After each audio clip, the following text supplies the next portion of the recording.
خبروں کے سلسلے کو آگے بڑھاتے ہوئے اپڈیٹ کریں گے آپ کو۔ پاکستان میو اتحاد تحریک کے چیئرمین ایڈوکیٹ مزمل میو اور میو برادری کے لیے doctor Farooq Sattar senior deputy convener MQM Pakistan نے ایک شاعری کی اور پریس کانفرنس کرتے ہوئے کہا۔ مزید تفصیلات جانتے ہیں عدنان غوری سے۔ جی عدنان، آگاہ کیجیے گا۔ جی بالکل، پاکستان میو اتحاد تحریک کے چیئرمین مزمل ایڈوکیٹ میو اور میو برادری کے لیے doctor Farooq Sattar senior deputy convener MQM Pakistan نے ایک شعر کہا۔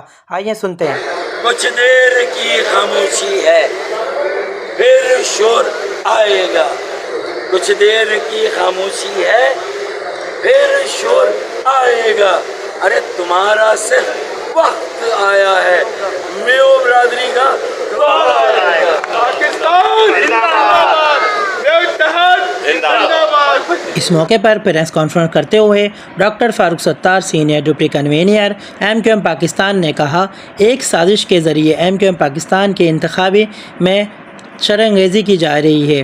MQM پاکستان کے انتخابی دفتر میں گھس کر کارکنوں کو نشانہ بنایا جا رہا ہے۔ MQM پاکستان کے کارکنوں سے ان کے جینے کا حق چھینا جا رہا ہے۔ گزشتہ 3 ماہ میں MQM پاکستان کے 6 سے زائد کارکنوں کو گھاٹ لگا کر ایک جماعت کے دہشت گردوں نے شہید کر دیا۔ ناظم آباد کے جوائنٹ انچارج فراز کو 2 روز قبل شہید کر دیا گیا۔ MQM پاکستان اپنے شہید ساتھیوں کے خون کو رائیگاں نہیں جانے دے گی۔ آج سرجانی ٹاؤن کے متعدد آزاد امیدواروں نے اپنی ذمہ داری محسوس کرتے ہوئے MQM پاکستان کی حمایت کا اعلان کر دیا۔ 6 سے زائد آزاد امیدوار آج MQM پاکستان کی حمایت کا اعلان کرتے ہوئے MQM پاکستان کی انتخابی مہم میں شامل ہو گئے۔